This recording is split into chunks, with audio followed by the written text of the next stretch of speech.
here to introduce our Chancellor. You know our Chancellor, Interim Chancellor. The students call him not Interim Chancellor, but Encore Chancellor. So please welcome Encore Chancellor David Ward.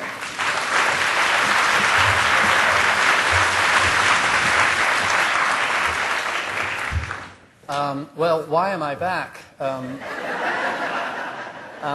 I had 2 years of retirement, and in that period of retirement, I was running little workshops on things like what will the university look like, 5, 6 years from now, on the premise that this may be one of those exciting decades in the history of higher education that resemble, let's say, the first decade of the 20th century, the progressive era, or the decade following World War II. There are certain decades when our culture, which is not change sensitive usually, actually can change. And I think this is a decade where the option of change is a little different than those 2 decades I mentioned, because we don't change. I think we have some Darwinian threats about others doing what we do better than we do. So it's a very challenging decade. Now, I was giving these sermons, I suppose you call them, inspirational, so, doomsdaying in one way, but then saying we have in our power the means to put it right. We're pretty bright, we can put it right. The problem was that when I would give these talks to faculty and staff, people would say, well, didn't you once run a university? And I would say, yes, I did. Well, why didn't you do it then? So I sort of tried, but it was a little too early in the 90s. I think now the time is right for much more systemic change. And so here I am back, and so I felt some obligation, whether I was here for 1 year or 2 years, to put out an agenda of innovation and change, because I think these are very, very difficult times. I think the fiscal environment of higher education, nationwide certainly, but also worldwide, is one in which the traditional sense of a public utility, low-cost public utility, has really passed us by. I regret it, and I would wish there was some way to reverse history, but I think it has passed us by. When I was in England and Tony Blair, an allegedly left-of-center gentleman, introduced tuition in England, he introduced it at what level? £5,000, $8,000, without any discussion. An Act of Parliament created tuition for the first time at a level higher than UW-Madison. But if that's going on in Europe, even though continental Europe likes to believe it's not like the English, and they simultaneously the same way, nevertheless, I think there are rapid changes worldwide in the cost structure of higher education. And I don't know that when you look at the public utility model, state support and tuition, there's much that we can do. In this country, we know that now tuition is a creature of tax policy. Low taxes drive high tuition. It's nothing to do with the cost of education. It's simply transferring from what was a public benefit to a belief that it's a private benefit. And we're really fighting over the balance between the two, not whether there's one or the other. And of course, when we look at tuition levels, we've got to deal with the loan issue, generational mobility, and the things that education used to do that we probably can't do in terms of what we think of as tuition policy. So tuition, in my view, is not going to be a source of huge new revenues, except through flexibilities and targeted tuition. So I think that that's something that we may also want to make a virtue of. I've never been quite sure that rushing to be the highest tuition because people are suckers enough to pay it or wealthy enough to pay it was a very good position for us to be in anyway. So I think we've got to have a more nuanced and balanced attitude towards tuition. And when we deal with base support, you realize that since about 1980 to 1910, all that happened with increased tuition was that it let the taxpayer off the hook. There was very little new revenue from increased tuition. It was simply a zero-sum game between state support and tuition. And it varied. We were a state that tried to keep it in balance, so we tend to be a lower moderate tuition state. In the Big Ten, you go all the way to Michigan or Penn State, which actually have very high tuition. But you know something? They get much lower state support. It's not clear whether increasing tuition dramatically also results in stabilizing the state support, so you actually have more revenue. So there's a revenue crisis. I mean, it's whether we want to look at it anyway. And what's serious is in the last 3 years, the revenue crisis has not been stability, but a decline. In almost every state in the union, the sum of tuition and state support is declining. It used to hold its own, fluctuating up and down. It's now, and it's on a downward course, And then even after they've cut you, they do lapses, right? So, there's no end in sight, and you can be very angry about it, but I'm not altogether sure there's a political strategy in the short run to deal with it. And so, obviously, we try to look at other revenues, research revenues from the federal government, philanthropic revenues, and so on. But by themselves, I don't think that they can deal with the gap. And you'll see the gap that I put there, that over the top is our leveraged revenues, and at the bottom are our core revenues. These core revenues disproportionately contribute to our salaries, and the other revenues are negotiated on an annual basis, or they are very specific in where they're directed. They're not at large. They go to departments or whatever. So the core, the anchor of the institution, are in this lower area, and there is, in fact, a funding gap. And I don't know a public university in the nation that doesn't have it, the magnitude of it, the nature of it. And that gap, it seems to me, is a key issue for us to face. And how can we begin to start filling it? Well, you could put a little philanthropy in there. We can certainly do a better job in terms of large-scale research funding, although the federal government is nervously fooling around with NSF and NIH, our main bankers at the federal level. And then we can do administrative excellence. I'm not here today to talk about that, but Darryl Bazell and his group have been doing a great deal to try and look at our infrastructure and look at it more effectively and efficiently. But one area, and I call it self-help. We're educators. We know what teaching is. We know what advancing knowledge is. Why can we not take what we do so well and innovate? And it seems to me that that's what I call our self-help philosophy. And it's very important for a variety of reasons, not just because it helps fill the gap and therefore releases some of our fiscal pressures. It's not clear that in the short run there are big savings anyway. But it will, I think, change attitudes towards what we're doing. There's a movement called accountability about our performance, anxiety about our performance. And I think one of the things that we need to do is to address that head on by, in effect, innovating so that while we may simultaneously begin to resolve fiscal problems, we're also addressing anxieties about whether the performance that we have is as good as people would like it to be. And that then, I think, becomes a form of political advocacy. I think renewed political advocacy to fill that gap with tuition or public money will require us to run on a different enterprise. The enterprise we run now does not excite people to pay more money, whether it's in taxes or tuition. The skepticism, not hostility, skepticism, but not a great deal of vigor or enthusiasm to say, oh yeah, let's freeload more money back on the higher education enterprise. We have to say, we're different now. We're doing things differently because we believe we can, and the last time there was any major structural change in higher education was probably in the decade or 15 years after World War II. That model's broken. The pendulum that sustained us for those 50 years after World War I is fallen off its pin. It's lying there on the floor, and if you try and pick it up, it just collapses on you. And I think somebody sabotaged the pin as well. So we may as well figure about something other than a pendulum as a metaphor for moving forward. And the question is, how can we get there in terms of educational innovation? Well, we all know there's been an information revolution. We all know, and everybody tries to tell us, that young people are more adept than we are at using digital technology and so on. But that's maybe part of the problem. The problem is probably more than that. That is, almost everything that we want to do here in the next 2 to 5 years in terms of educational innovation already exists. But it exists in a very, very small scale form. It exists in a silo, or it exists in a very small group of people. We are extraordinary at cultivating individual precocity.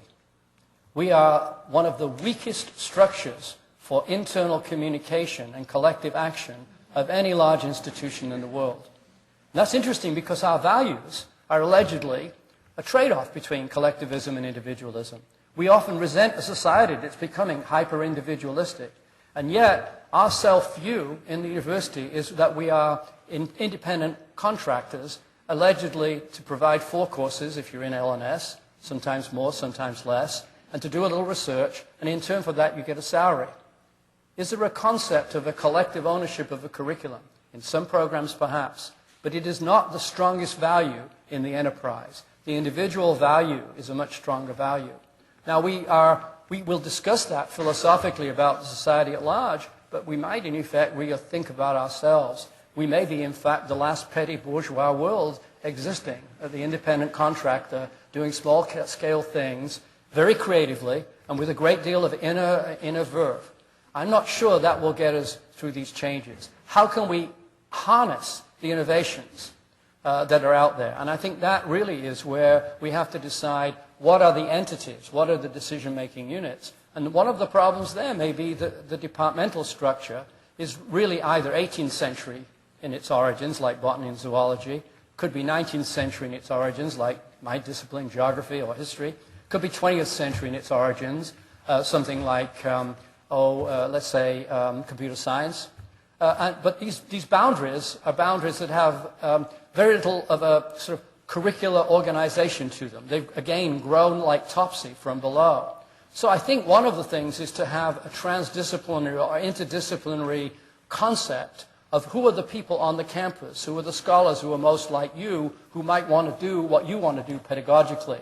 It may coincide with a department, it may coincide with a subdiscipline within a department, or it may be a group of departments. But one of the things that we find it very hard to do is to find the unit of function to which the innovation needs to be applied over and above and beyond one or two or three people.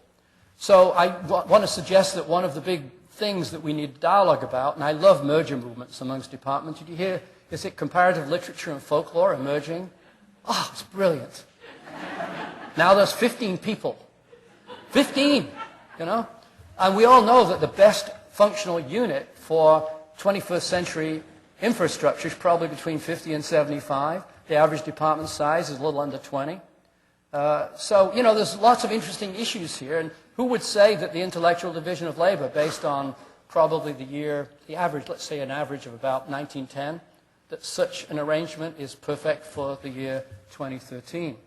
So I think we have a big set of questions about trying to define ourselves with a perimeter that allows the change in educational innovation to fit. So that would be one area. The other one I think that's important is breaking out of what I call the time-space definitions of education. That is, you take a course at a certain time in a certain classroom. Now that's really obsolete, isn't it?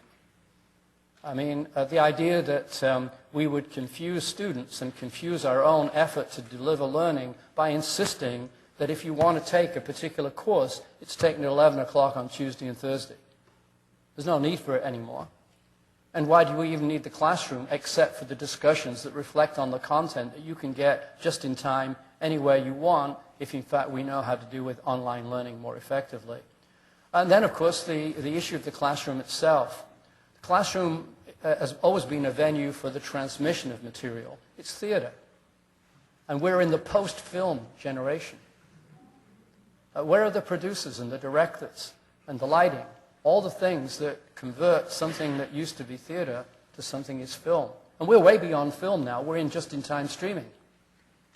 So, I mean, even if we try to be filmmakers as distinct from playwrights, we still have a problem because we're a generation way beyond that. So we have to think in the framework of when you're thinking of delivery, when thinking of the learning experience, what is it we need? And we probably need an infrastructure over and above and beyond the talking head, to help us, in a sense, cope with what we need to do a more effective job in communication.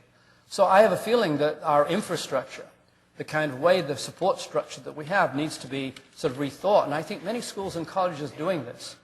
In fact, we may be further along in the support structures than we are in how those support structures infiltrate and transform the pedagogical structure that we have. As I go into all the colleges, there is a sort of a kind of concept that we need this support structure, but the blockages seem to be how we deal with it. And that brings me to my third point, which is how do you do change when people are very busy? How do you create the pause? How do you make it possible for a change to occur? And that's, to me, where we need a lot of thought, where you get 20 or 30 people to agree to change something. Can you do that through a weekend retreat in the middle of the summer and move from one mode of delivery in the previous year to a new mode of delivery? Anybody who's successfully done that, I want to know about it, because you and I can license it and make a lot of money. It's the most difficult thing to do. Some folks have been able to do partial change through an inspirational retreat. Usually, however, they don't change the delivery mode. They usually are able to transform the curriculum, so at least the curriculum makes a little bit more sense than one where most courses were approved 50 years ago. So, in other words, that you can do. But I think blended learning, the use of blended learning, is pretty critical. So that idea of how to take the infrastructure and use it, and then secondly, how to manage a change, a transformational change in a group of, let's say, 30 people who are already very busy, is very challenging. And I then need to know, and I don't mind the feedback, what incentive and what practice would enable us to get there? That's really very critical, because that's the blocker right now, in addition to all sorts of obstacles we put on ourselves, like course approval. You know, I mean, we can invent all sorts of obstacles, but I think the real blocker is conceiving of how to have extremely busy people, deeply committed and embedded in a high quality but highly individualistic way of delivering knowledge and moving them forward to one in which, in fact, you have more nuanced blended delivery and more of a corporate or organic sense of a curriculum. So I think that those are some of the changes that I would like to see. From the point of view of how educational innovation could change things, I think people are excited by this. There are people doing things independently of us, whether it's MIT or Stanford with their distance delivery. Others are going to, in fact, figure out how to do just-in-time delivery of knowledge, and all we will have is credentialing. They figure out credentialing, we're dead. So the thing we must watch is how does credentialing work in non-conformist delivery systems. That, as sociologists, we need to just keep our eye on. It will take some time and won't happen in 5 or 10 years, but in 20 years I think it will happen, because credentialing has got lots of obstacles built in it. It's got bureaucracy built in it. It will be difficult to change. So I think the issue for us is to use this space that we have to change ourselves. And I think that the excitement that will be created means that the product or the experience is changing. People will be excited in a sense, buying into something that looks like it's dynamic and adaptive to the century we're living in. But also I think it can change capacity, and through changing capacity can have an effect on revenue. Certainly there should be no reason why we have blockages in the undergraduate curriculum. One of the things that I find kills the budget of the university is when the state cuts us and we say we're going to pout and cut the number of students. That just gets you a guaranteed next cut next year.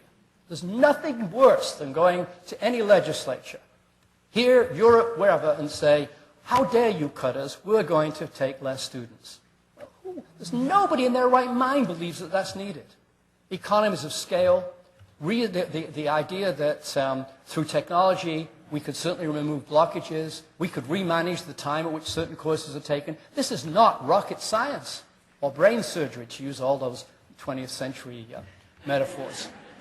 So I think that the issue of transforming capacity by just-in-time concepts in the curriculum, perhaps variable times to degree. Why should there be a 4-year degree? That's such a 19th century idea.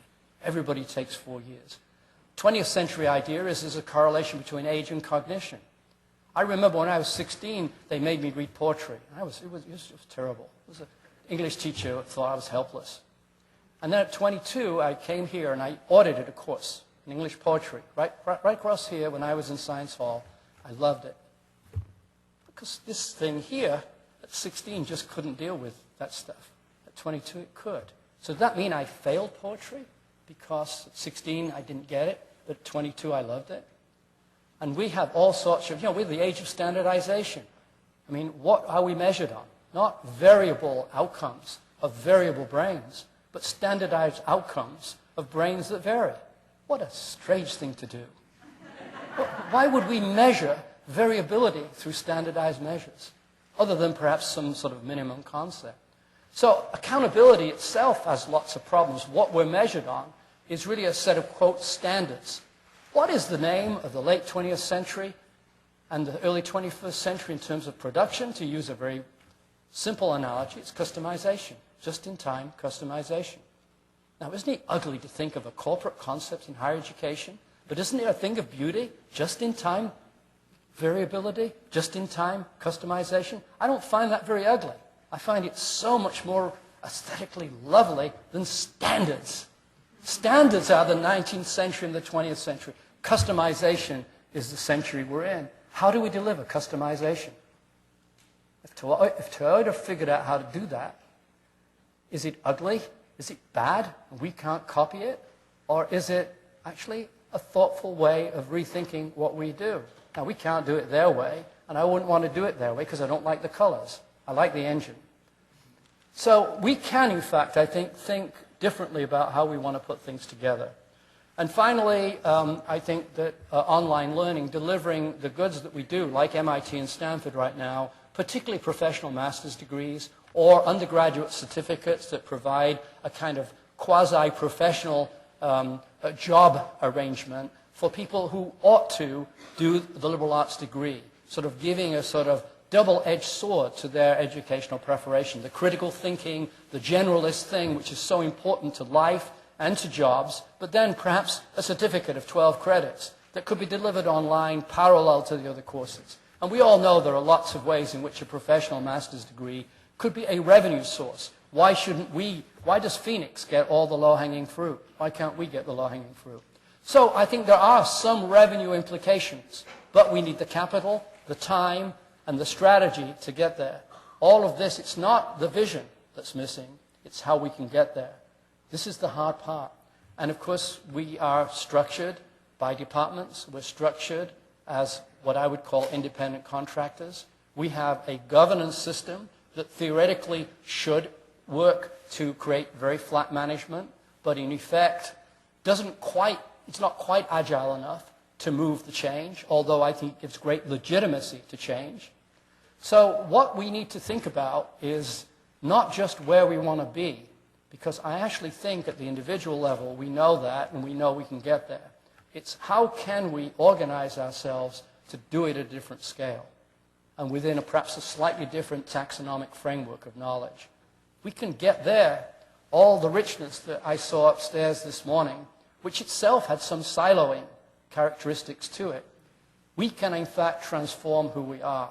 And in transforming who we are, we in fact reinvent a relationship with the public and our students. And that is the only way to rethink the revenue gap. Thanks a lot.